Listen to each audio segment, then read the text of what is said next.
What's up, everybody? Welcome back to the channel. Now, I've got an interesting video for you guys today. We've got Alan Lictman again. Now, we've talked about Alan Lictman several times and just how wrong Alan Lictman was, but TYT, Cenk Uygur, just put up a clip the other day of a debate he had with Alan Lictman where they're trying to debate the feasibility of Alan's 13 keys to the White House.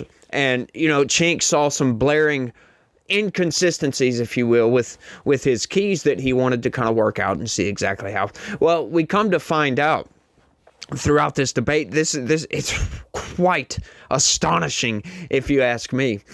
Alan Lictman is sitting on this high horse, right? And, you know, after the election, we learned that he lost, but hang on, like looking back at this, we see that he wasn't on his high horse. He thought he was still on his high horse, but he got knocked off of his high horse. He's sitting on the ground, still thinking he's sitting on top. He's consistently going in on Cenk Uygur, like you're wrong, I'm right, I'm the only one who's right, I've got a consistent track record of being right, blah, blah, blah, blah, blah, you get it. Now, let's get into this thing right quick just to see exactly what we're dealing with. I'm going to run a short little clip just to get an air of what this guy is about. And this is a debate that should never have happened because there is no comparison between my record of predicting elections and the record of Cenk and all the other critics of Joe Biden. Those critics have zero, I repeat, zero track record in predicting elections, including Cenk. In his video, he said he predicted two elections, 2012, which he did not document, and 2016, which he did try to document. But one of his followers pointed out to me his documentation was fundamentally misleading. I did my research. His documentation came from July 2016. And as his follower indicated, he then changed his prediction of Trump. And I found the clip. Just 3 weeks before the election, Cenk predicted that Hillary Clinton would win because she was so far ahead in critical state polls, the kinds he's citing right now. And I caught a clip of Cenk after the election in which he said Hillary Clinton should reasonably have been expected to be president-elect because the polls pointed that way. He never claimed to have predicted a Donald Trump victory, which would have been a huge feather in his cap. But beyond that, his record or prediction is even more suspect. He predicted Bernie Sanders would be the Democratic nominee in 2020 and would beat Donald Trump. He said that Joe Biden, if he was the nominee, would have no chance to beat Donald Trump. Okay, so clearly this guy's arrogant as hell, right? He's like, nobody else is right. I'm the only one that's right. Everybody else is wrong. This is clear through my keys, blah, blah, blah, blah, blah, blah, blah.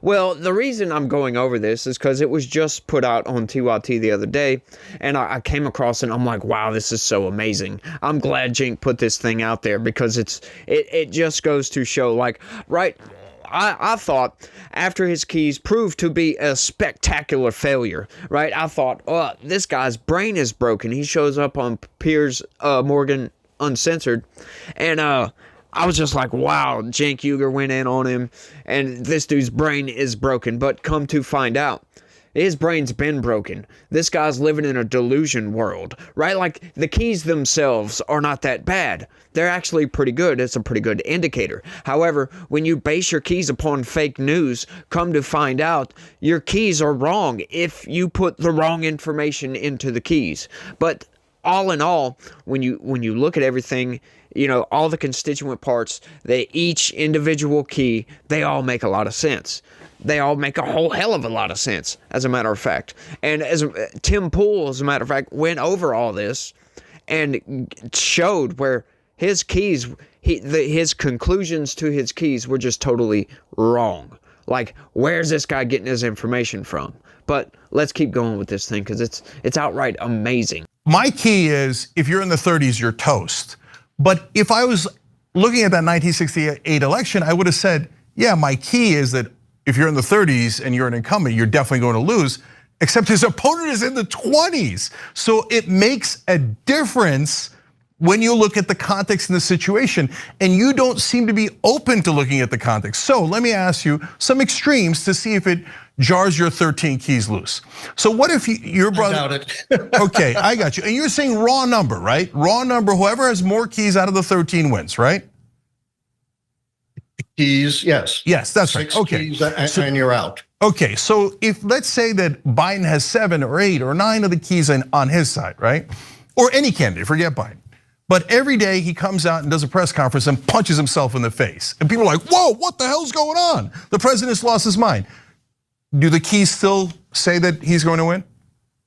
Well, this is something I've never heard before, the punch in the face theory of how to predict presidential elections. The truth is, as I said, your predictions haven't worked, and there's a simple No, Professor Lictman, it's a question to you. Don't worry about my, you can say my predictions suck, I don't mind. Yeah. Okay, so just, I'm giving you an extreme example. Or the candidate comes out and every day punches a new baby in the face. Are you still going, nope, I'm sticking with the keys, 9 out of 13 keys, the keys will determine. Of course, I'm sticking with the keys because they've been right for 40 years. You can't predict elections from this kind of off the top of your head speculation, which is why you've been wrong so many times. It doesn't work. Okay, so let's. Okay, so that example was kind of absurd, but it proves the point that Alan Lictman is so inflexible upon his keys and where he gets his information from that he can't see the forest because he's surrounded by a bunch of trees. That's what Cenk Uygur is trying to get at here, and he's making a pretty clear point, and Alan Lictman doesn't seem to get it.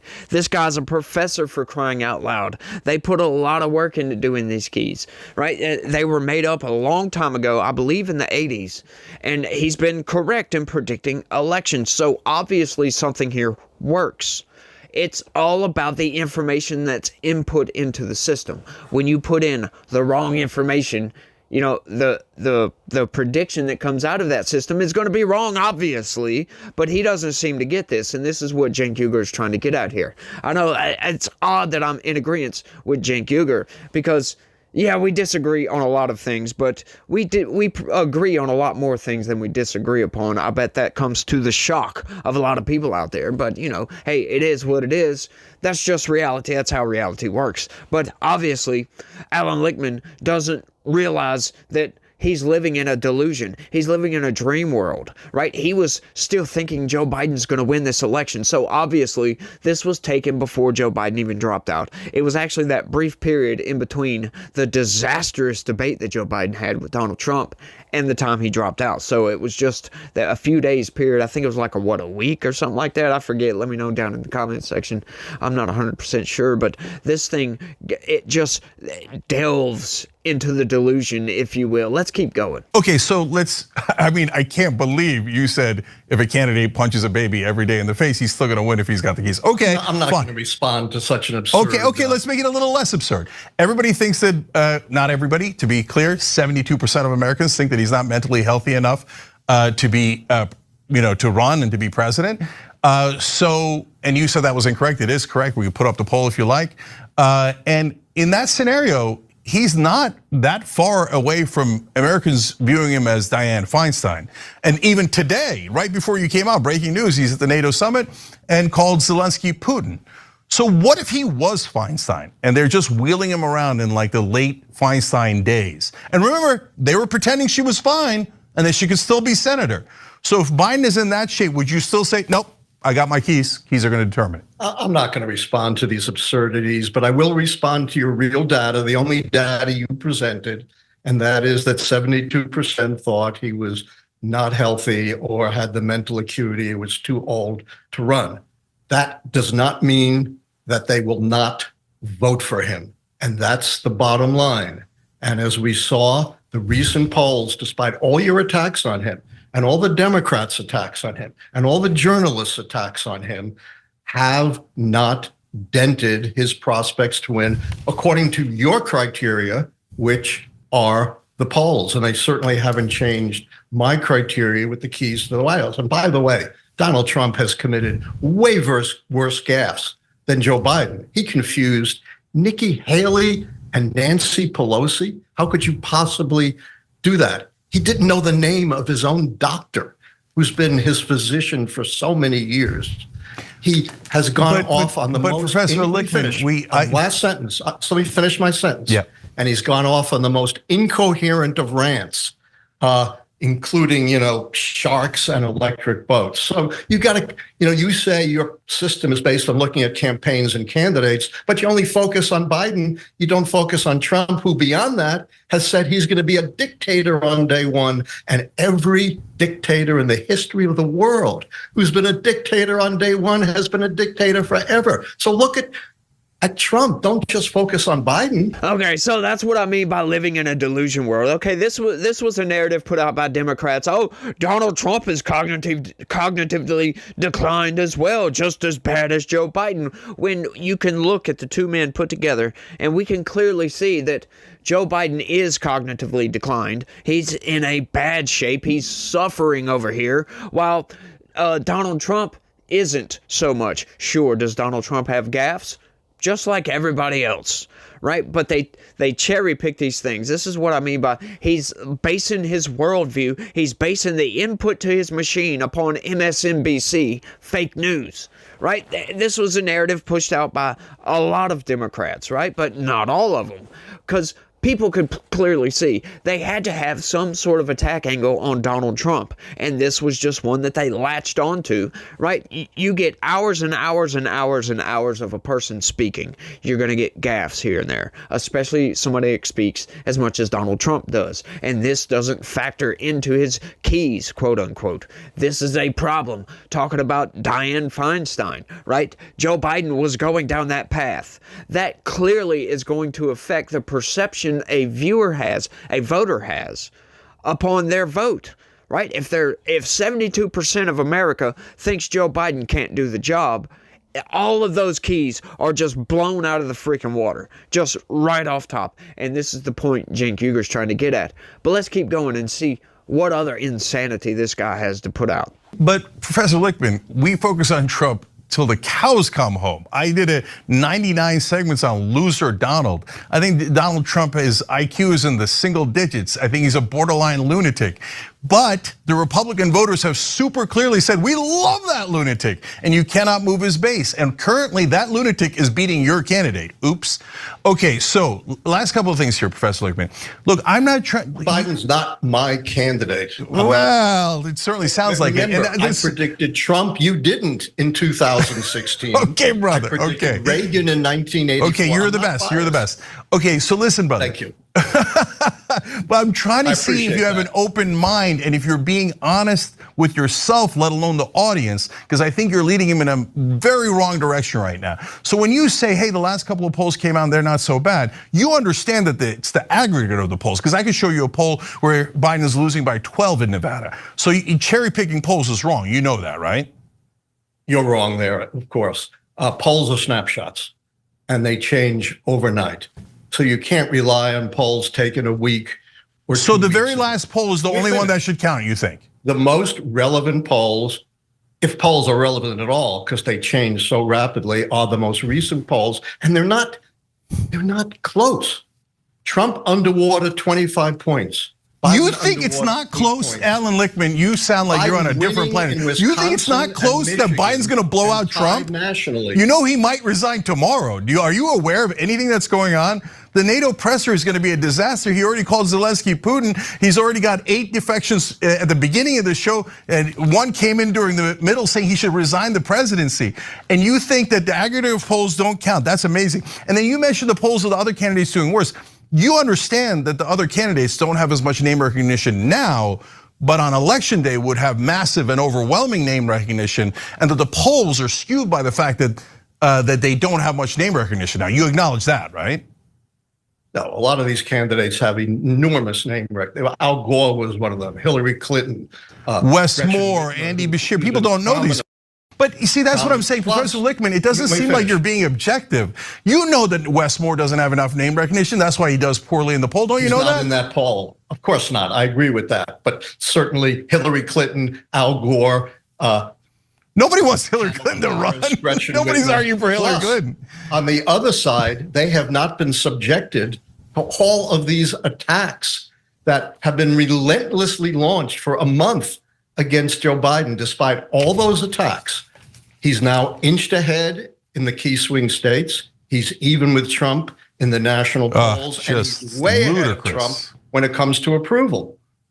Okay, so to outright say the polls don't matter is like Cenk said, it's kind of ludicrous. Now, I'm kind of in the middle on that one, right? The polls matter, of course, obviously, right? But the thing is, you got to look at the background information. You got to look at the cross references, the methodology, and all this other stuff. They have some very accurate pollsters out there. Some of them are outright garbage. You can't look at every individual single little poll. No, you got to go with the most accurate. You can look back throughout history and look at the methodology and look at all these polls, who was more accurate during this election cycle, and you find out that some of these pollsters are very accurate. So these are the polls you want to look at because of the methodology they use is unbiased. They want to get the genuine sentiment on the ground from the people. And for Alan Lictman to say that doesn't matter, that's absurd. It is. It's outright absurd. Now, a lot of those polls, sure, they don't matter. But once again,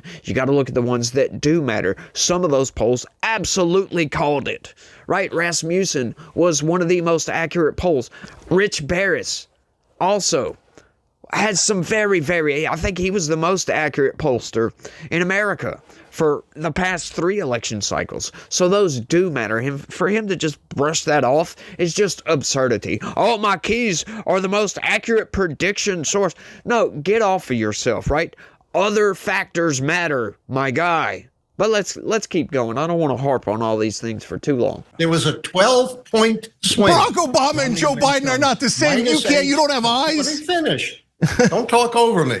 Romney went from -8 to +4, and all the same off the top of their head, no scientific basis pundits were pronouncing Barack Obama dead. And that was a poll just a few weeks before the election. I said that debate was irrelevant because Barack Obama was strong, and the context of Barack Obama was an incredibly strong candidate. The context of Biden is that he can't remember any words. He thinks he was the first black woman to serve with the first black president. He says he's the goodest president there is. You can't. He calls Zelensky. All right. Bottom line, you're squirming out and saying, okay, well, you know what? Let me retract that. Maybe you pick it after the conventions. No, to be fair to you. Maybe you pick it after the conventions, no problem, okay? But I'm trying to get you on the record here because you want to have it both ways.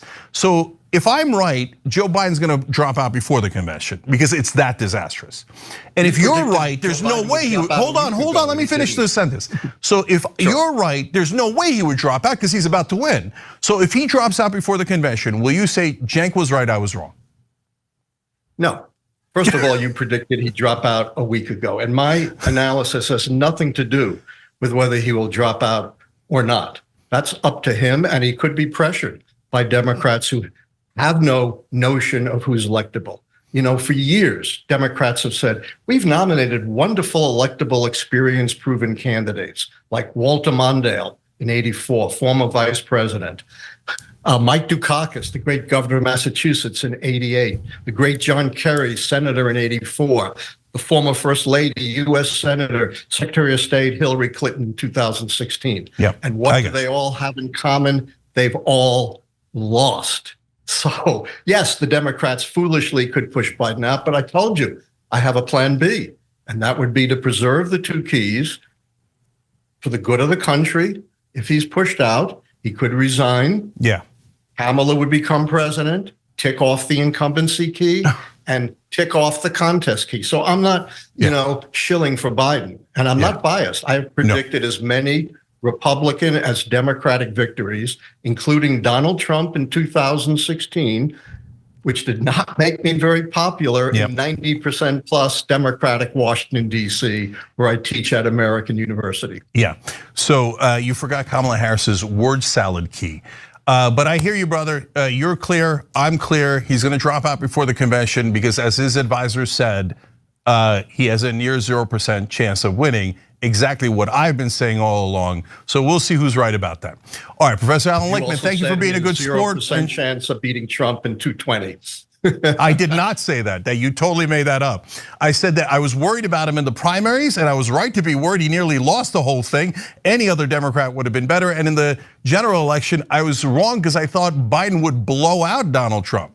I actually overestimated Biden, but I'm honest about my analysis and I give people the entire context so they can see it for themselves. You seem to be dug in on your position, but we've already aired that out. I appreciate you coming on and I appreciate that you are adamant about your case. Okay, so as far as those two keys he was just mentioning, the incumbency key and the no contest key. Okay, so you give the incumbency key to the vice president. Well, that's kind of that's a debatable point right there, right? Because sure, she's with the incumbent party, but she's not the actual incumbent. She's not the person that the voters voted for in the primary. Plus, like Cenk said, you forgot about the word salad key. She can't speak to people. So there's a factor right there that the keys don't account for. And this is why he got it spectacularly wrong. He could not have been more wrong. According to his keys, Kamala Harris, it should have been no contest. Now we get to the other key, the contest key. Alan Lictman claims that there was no significant contest during this election. That's false. That's absolutely false, right? We had Dean Phillips was a Democrat that ran on the ticket. What did Democrats do? Right? They didn't speak. He didn't get no media time. He didn't get he was on the polls early on before the primary, but they didn't give him no media time. If he would have gotten the same media that Joe Biden got, I think we would have had a good contender on our hands because Dean Phillips was a centrist Democrat who wasn't insane. He could speak articulable, right? He could get out there and talk to people. He seemed like a good candidate. Even I was paying attention to this guy, but what did Democrats do? They didn't give him the media, the media time that he should have gotten, and they sued him in every single state to keep him off the ballot. You also had RFK Jr., who started his presidential campaign as a Democrat. And what did Democrats do once again? They sued him to keep him off the ballot. He ended up having to run as an independent candidate. So to say that there was no contest, that's where Alan Lictman got it just absolutely wrong. He also went on, there's a key for the economy. He was under the impression the economy was good. He was listening to MSNBC once again. Yeah, the economy, some of the numbers look good, right? The stock market's doing fine. They're creating jobs, blah, blah, blah, blah, blah. Inflation was coming down. But what they didn't factor in was that average everyday Americans were struggling to buy groceries, struggling to pay bills, struggling to do anything and everything. So to the voter base in America, we were in a recession, but the numbers didn't show a recession, making his key absolutely wrong because the sentiment on the ground was recession, even though the numbers didn't show it. Now, there were several other keys, right? But we're not going to get into all that. Those are too esoteric for this video, but Kamala Harris ended up only getting 3 of those keys, and according to the keys, you need to get 6. Donald Trump had the rest of the keys, and once again, proving Alan Lictman to be wrong and Cenk Uygur to be right. Cenk Uygur may have not have predicted this. He was saying he had no idea who was going to win, but he didn't think that Kamala Harris was going to win. He was leaning towards Trump, and we'll give it to him on that one. Sure, fine, whatever. I didn't know either. I'm not a good predictor, but when we took the keys and you base it upon reality, it showed Donald Trump was going to win outright. I don't know how Alan Lictman came to that conclusion. Don't know how, once again, like I said, he's just living in this dream world, this delusion, this MSNBC reality that doesn't translate onto actual reality because it's all fake news. It's all just garbage. And when you live in a garbage fake news world, you don't get the right information and you get shocked on election day when your incumbent party loses badly. loses very badly. This guy's brain is absolutely broken. It's been broken by a media apparatus that wants to sow a narrative instead of delivering reality. And it's like the utter musings of an indignant lunatic trying to portray some reality that doesn't even exist. It's just insane what goes on in the leftist media these days. But I just loved this for some reason. I don't know why I enjoy these things so much, because I don't know. You know, you look at somebody like Alan Lictman. He's been a professor for 50 years, right? I don't know if that's the problem. He doesn't know how to look at reality anymore, or if he just watches the wrong news, doesn't actually get a feel for what's going on in the country.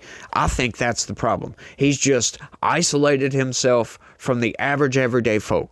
And when you do that, you're going to lose every single time, because you don't know about the voter base in this country. You don't know how they feel, which way they're leaning, blah, blah, blah, blah, blah. You get it. But Donald Trump had a resounding victory all the way across the board, up and down the ballot. So it was just great in my opinion, but we're going to see what happens. We've got a lot that we've got to deal with now, and hopefully Trump can pull it off. Maybe he can do what he did in his first term to an even better degree.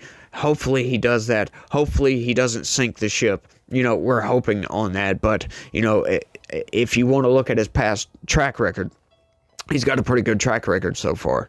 I mean, the economy was better than ever under Donald Trump the first time. So we'll see if he can replicate that for this next term, and we'll see exactly what happens, because we really need a hardcore course correction in this country right now. And it's just insane, this path we've been going down, and it seems like people finally started to wise up to what the Democrats were trying to pull off, and we put a stop to that, but just halt it right in its tracks.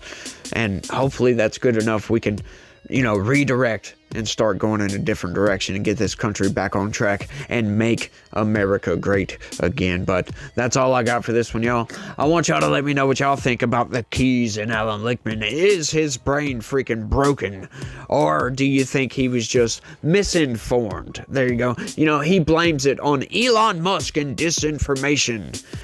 Yeah, I don't think so there, buddy. Right? But y'all let me know what y'all think. That's all I got for this one. I want to thank everybody for watching. And y'all try to have a good day. Stay legitical. Peace.